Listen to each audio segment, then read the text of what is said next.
ওয়াকুনু ইবাদাল্লাহি ইখওয়ানা, তোমরা সবাই আল্লাহর জন্য ভাই ভাই হয়ে যাও। হে আল্লাহর বান্দারা, তোমরা ভাই ভাই হয়ে যাও। বলেন আমরা সবাই ভাই ভাই। এরপর আল্লাহ নবী বলেন, আল মুসলিমু আখুল মুসলিম, মুসলমান মুসলমানের ভাই। লা ইয়াজলিমুহু, মুসলমান যেহেতু মুসলমানের ভাই, ভাই ভাইকে অত্যাচার করবে না। ওয়ালা ইয়াখজুলুহু, ভাই ভাইকে অপদস্থ করবে না। ওয়ালা ইয়াহকিরুহু, ভাই ভাইকে তাচ্ছিল্য করবে না।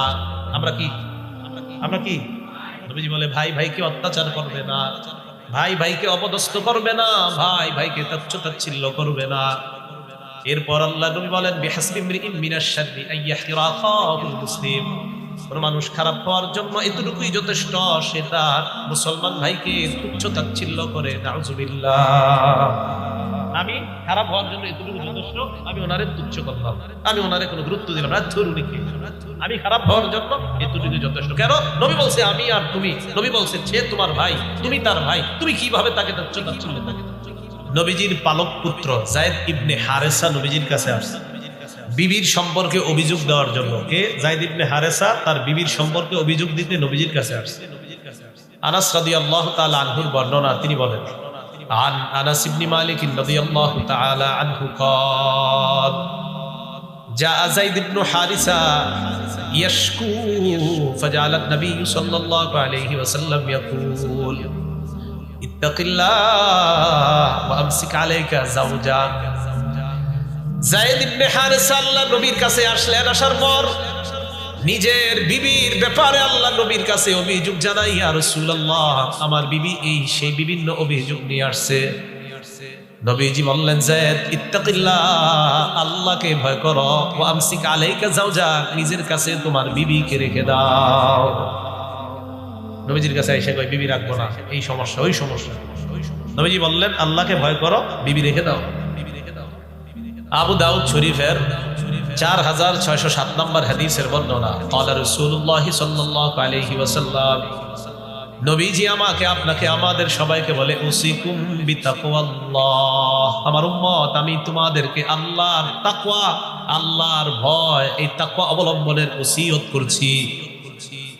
আমি তোমাদেরকে ওসিয়ত করছি তাকওয়া অবলম্বন করো, তাকওয়া অবলম্বন করো, এই ব্যাপারে আমি তোমাদেরকে ওসিয়ত করছি।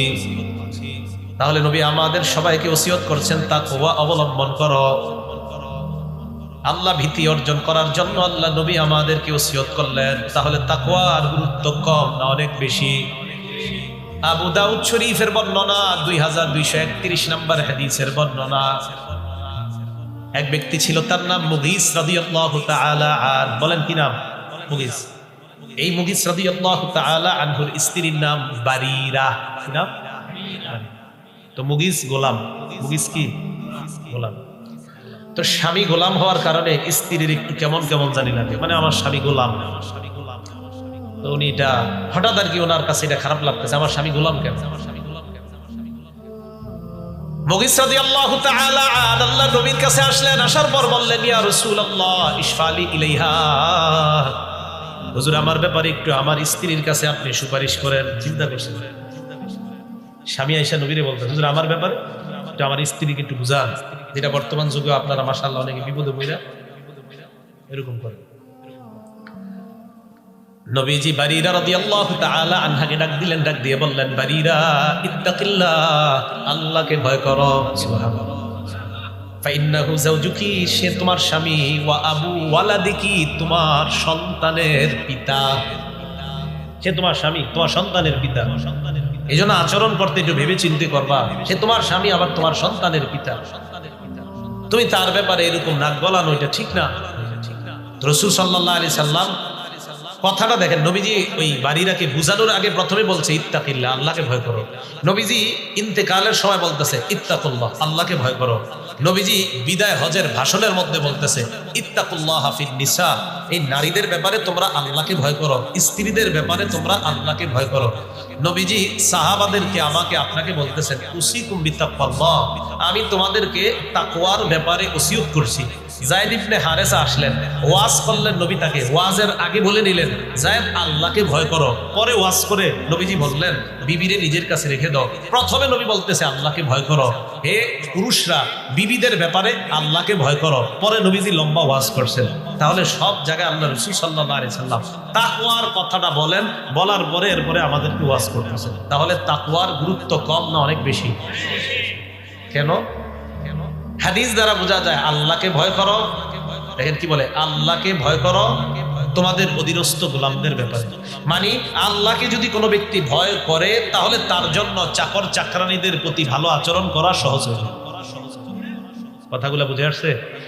বারিরা রাদিয়াল্লাহু তাআলা আনহারে বললেন, বারিরা আল্লাহকে ভয় করো। পরে ওয়াজ করলেন, বারিরা এই মুগিজ তোমার স্বামী, তোমার ছেলের পিতা, তোমার সন্তানের পিতা।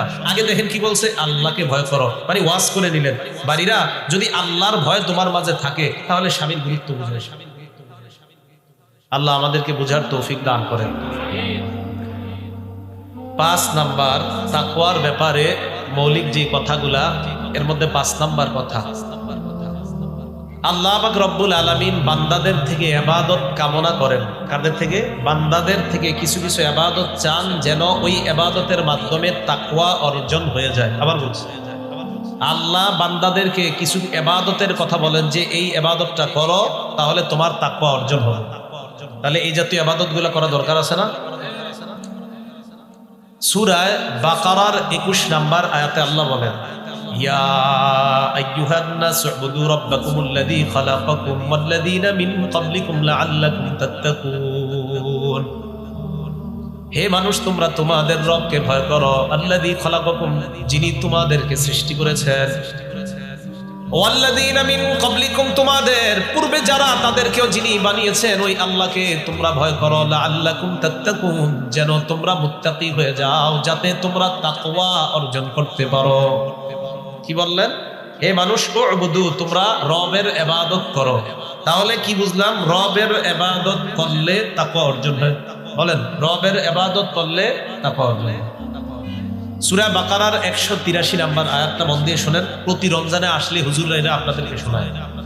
ইয়া আইয়ুহাল্লাযীনা আমানু কুতিবা আলাইকুমুস সিয়াম, সূরা বাকারা 183। হে ঈমানদারগণ, তোমাদের উপর রমজানের রোজা ফরজ করা হয়েছে। কামা কুতিবা আলাল্লাযীনা মিন ক্বাবলিকুম, যেমন তোমাদের পূর্ববর্তীদের উপর রোজা ফরজ করা হয়েছে, তেমনি ভাবে তোমাদের উপর রোজা ফরজ করা হলো। কেন? লাআল্লাকুম তাত্তাকুন, যাতে তোমরা মুত্তাকি হয়ে যাও। যাতে তোমরা মুত্তাকি, তাকওয়া অর্জন করতে পারো, মুত্তাকি হয়ে যাও। তাহলে সূরা বাকারার 21 নম্বর আয়াতে জানলাম ইবাদত করো, মুত্তাকি হয়ে যাও। সূরা বাকারার 183 নম্বর আয়াতে জানলাম রোজা রাখো, মুত্তাকি হয়ে যাও।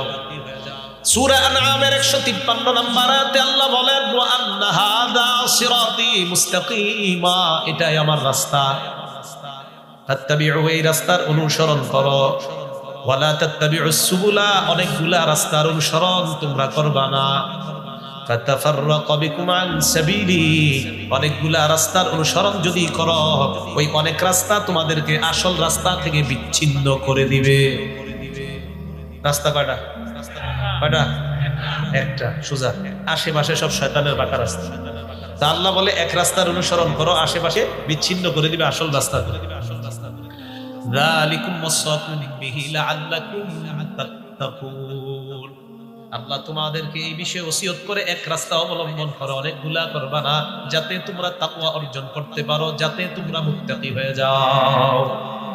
তাহলে এক রাস্তা অনুসরণ করলে মুত্তাকি হওয়া সহজ, অনেক রাস্তা অনুসরণ করলে পদস্খলন হওয়ার সম্ভাবনা বেশি থাকে। মৌলিক কথা নাম্বার 6, তাকওয়ার জায়গা হলো কলব। বলেন সবাই, তাকওয়ার জায়গা কলব। মুসলিম শরীফের 2564 নাম্বার হাদিসের বর্ণনা। ক্বালা রাসূলুল্লাহ সাল্লাল্লাহু আলাইহি ওয়াসাল্লাম, নবীজি বলেন, লা তাহাসাদু, তোমরা পরস্পর হিংসা করো না। ওয়ালা তানাজাসু, তোমরা পরস্পর বিদ্বেষ পোষণ করবা না। ওয়ালা তাবাগাদু, তোমরা পরস্পর ধোঁকাবাজি করবা না। ওয়ালা তাদাবারু, একে অপরের ক্ষতি করার জন্য আড়ালে শত্রুতা করবা না। ওয়ালা ইয়াবি'ু বা'দুকুম আলা বাই'i বা'দিন, একজনের ক্রয় বিক্রয়ের উপর আরেকজন ক্রয় বিক্রয় করবা না। ওয়াকুনু ইবাদাল্লাহি ইখওয়ানা, তোমরা সবাই আল্লাহর জন্য ভাই ভাই হয়ে যাও। বলেন আমার সাথে, বলেন হিংসা করব না, ধোঁকাবাজি করব না, বিদ্বেষ পোষণ করব না, আড়ালে শত্রুতা করব না, একজনের কেনা বেচার উপর আরেকজন কেনা বেচা করব না। ভাই মাছটা কত? ভাই আমারে বললেন এটা 100 টাকা, এটা 150 টাকা। তো আমার সাথে ওনার চুক্তি চলতেছে না, আপনি মাঝখান দিয়ে গিয়ে বলতেছেন ভাই আমি এটা 250 দিব। ওনার সাথে আমার কথা চলতেছে, ভাই এটা কত? উনি বললেন 100, উনি বললেন 150, আমি বললাম ভাই 120। উনি 150 এর নিচেই তো থাকবে, আপনি মাঝখান দিয়ে বললেন ভাই আমি 250 দিব। এটা কোনো কথা? আমি বললাম কথাই চলতেছে 150 নিচে, আপনি এসে বললেন 250। উনি কি বলবে আমারে? একটু ঘুরে আসেন, আপনি একটু ঘুরে আসেন। মানে কেন? যে আপনার লোক আমার 150 এর নিচে চলতেছে আলোচনা, আর 250 পাইতেছে আমি, এটা আপনার কি দরকার? নবীজি বলছেন না এটা করবে। একজনের কেনা বেচার লেনদেন চলতেছে, তুমি উপর দিয়ে গিয়ে কেনা বেচা এই জাতীয় চিন্তা করো। আল্লাহ বুঝার তৌফিক দান করুন। ওয়াকুনু ইবাদাল্লাহি ইখওয়ানা, তোমরা সবাই আল্লাহর জন্য ভাই ভাই হয়ে যাও। হে আল্লাহর বান্দারা, তোমরা ভাই ভাই হয়ে যাও। বলেন আমরা সবাই ভাই ভাই। এরপর আল্লাহ নবী বলেন আল মুসলিমু আখুল মুসলিম, মুসলমান মুসলমানের ভাই। লা ইয়াজলিমুহু, মুসলমান যেহেতু মুসলমানের ভাই, ভাই ভাইকে অত্যাচার করবে না। ওয়ালা ইয়াখজুলুহু, ভাই ভাইকে অপদস্থ করবে না। ওয়ালা ইয়াহকিরুহু, ভাই ভাইকে তাচ্ছিল্য করবে না। আমরা কি? নবীজি বলে ভাই ভাইকে অত্যাচার করবে না, ভাই ভাইকে অপদস্থ করবে না, ভাই ভাইকে তাচ্ছিল্য করবে না।